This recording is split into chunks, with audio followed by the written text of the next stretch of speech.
Hello dear students. इस video में बच्चों हम एक लेसन पढ़ेंगे जिसका टाइटल है wisdom is more important than knowledge. यानी कि जो बुद्धिमानी होती है वो नॉलेज से मतलब ज्ञान से ज़्यादा महत्वपूर्ण होती है। अब हम इस कहानी में पढ़ेंगे किस तरह से ये इस चीज़ को प्रूव किया गया है कि एक बार 4 ब्राह्मण दोस्त होते हैं और जिनमें से 3 जो होते हैं वो तो स्कॉलर्स यानी कि विद्यार्थी होते हैं, मतलब पढ़े लिखे होते हैं। और जो चौथा ब्राह्मण होता है वो इलिटरेट यानी कि अनपढ़ होता है, अनएजुकेटेड होता है। तो वो उस बहुत बुद्धिमान होता है क्योंकि उसके पास प्रैक्टिकल नॉलेज होती है, मतलब जब काम करते समय जो ज्ञान उस काम करने से उसको जो ज्ञान अर्जित हुआ है उससे वो उसके पास ज्ञान है और वो बहुत ही बुद्धिमान होता है। तो एक दिन वो सब मिलते हैं और डिसाइड करते हैं कि हम इस दुनिया में घूमते हैं और हम बहुत धनी हो जाएंगे उससे। तो उन्होंने अपनी यात्रा शुरू करी और वो एक छोटे से समय में बहुत ज़्यादा उनके पास पैसा आ गया। और एक दिन जब अनपढ़ ब्राह्मण जब नहाने के लिए गया हुआ था तो बाकी के जो तीनों ब्राह्मण हैं उनमें से एक ब्राह्मण ने कहा कि हम तो महान पंडित हैं, हमें तो वैदिक शास्त्रों का ज्ञान है और हमारी नॉलेज बहुत अच्छी है, लेकिन हमें अपना जो कमाई है वो उस ब्राह्मण के साथ क्यों बांटनी चाहिए जिसको कुछ नहीं आता। लेकिन दूसरे दो ने कहा नहीं, हम उस बात से सहमत नहीं हैं और हम ऐसा नहीं कर सकते, हम एक साथ बड़े हुए हैं और हम उसके साथ धोखा नहीं कर सकते। तो धीरे धीरे तीनों ब्राह्मण अपने बीच के अंतर को भूल गए और वो फ्रेंड्स ही रहे। और वो जो वो बिना पढ़ा लिखा ब्राह्मण था उसके भी वो उन्होंने दोस्ती बनाए रखी।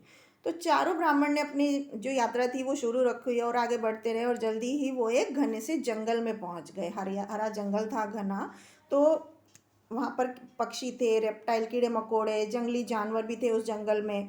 तो अब वो जंगली जानवरों में वाले जंगल एक ब्राह्मण बोला कि मैं तो इस जंगल में से नहीं जा सकता क्योंकि इसमें तो बहुत सारे जंगली जानवर हैं। तो चौथे ब्राह्मण ने कहा ठीक है, हमारे पास पर कोई और रास्ता नहीं है, तो हमें जानवर जो होंगे इस समय अपने अपने काम में बिजी होंगे और वो हमें नोटिस नहीं करेंगे, हम पे ध्यान नहीं देंगे, तो हमें चलना की कोशिश करनी चाहिए जल्दी जल्दी।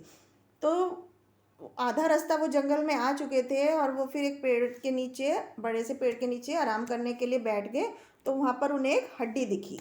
तो वो देखकर हड्डी को एक पंडित बोला, जो सबसे बड़ा ब्राह्मण था, वो बोला कि मैं इस हड्डी से एक जानवर का ढांचा, स्केलेटन बना दूंगा। और उसने वैसा ही किया। और दूसरा ब्राह्मण बोला कि मैं उसको जो उसकी स्किन है, उसके अंदर मांस है, खून है, वो सब अपनी विद्या से उसको दे सकता हूँ। और ये एक शेर का शरीर था। अब जब उन्होंने दोनों ब्राह्मण ने ये काम कर दिया तो वो शेर का शरीर बन गया। अब वो सब उसे देखने के लिए बहुत ज़्यादा बेचैन हो गए। तो तीसरे ब्राह्मण ने कहा आप सरप्राइज हो जाओगे, हैरान होगे, लेकिन मैं कहता हूँ कि मैं इसमें जीवन भी दे सकता हूँ, लेकिन मुझे ऐसा करने दो, मैं उसे दिखा सकता हूँ करने के। तो चौथा ब्राह्मण ने कहा, जो कि बिना पढ़ा लिखा था, उसने बोला नहीं रुको, ऐसा मत करो, हमें पता है कि तुम ऐसा कर सकते हो। लेकिन ब्राह्मण ने उत्तर दिया कि पावर हो, अगर हमारे पास पावर है और हम उसको यूज़ नहीं करें तो ये एक पाप है। तो मुझे परफॉर्म करने, मुझे मतलब उसके अंदर जान डालने दो, और ये भी एक कला है। तो चौथा ब्राह्मण ने कहा ठीक है, अगर तुम ऐसा, ये शेर है और हमें मार देगा अगर इसमें जान आ गई, तो यदि तुम इंसिस्ट कर रहे हो कि तुम आग्रह कर रहे हो तो कि मैं एक पेड़ पर चढ़ जाता हूँ, उसके बाद ऐसा करो।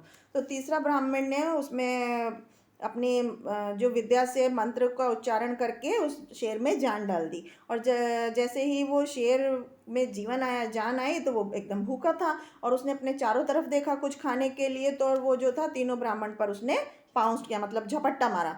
तो वो तीनों एकदम डरे हुए और सहमे हुए खड़े रहे और लॉयन ने उनको मार दिया और उसको बहुत ही जल्दी जल्दी उन तीनों ब्राह्मण के मांस को खा लिया। अब जो चौथा ब्राह्मण था वो पेड़ पर से ये सब देख रहा था और जल्दी जल्दी वो लॉयन के जाने का इंतजार करता रहा। और धीरे धीरे जब वो चला गया शेर वहाँ से, तो वो पेड़ से नीचे उतरा और अपने घर भाग गया। तो उसने ये कहानी, ये घटना जो है सब किसी को बताई और उसने बोला कि इट इज़ विजडम, ये बुद्धिमानी ही होती है जो कि ज़्यादा इम्पोर्टेंट होती है, ना कि ज्ञान। अब हमारे सारे दोस्त जो थे वो पढ़े लिखे थे, लेकिन उन्हें ये नहीं पता था कि अपने ज्ञान को, अपनी नॉलेज को किस तरह से और कहाँ पर यूज़ करना है। तो इसलिए बच्चों, विजडम जो बुद्धिमानी होती है वो नॉलेज से ज़्यादा पावरफुल होती है, ज़्यादा इम्पॉर्टेंट होती है। हमारे अंदर बुद्धिमानी का होना भी बहुत ज़रूरी होता है। तो आई होप आपको ये कहानी समझ में आई होगी कि किस तरह से एक बुद्धिमान व्यक्ति अपनी नॉलेज को इस्तेमाल करता है, अपने ज्ञान को इस्तेमाल करता है सही ढंग पर, सही समय पर। अभी सब चीज़ों को सोचते हुए कि इससे हमें कोई नुकसान तो नहीं है। तो ये था इस स्टोरी में। Thank you.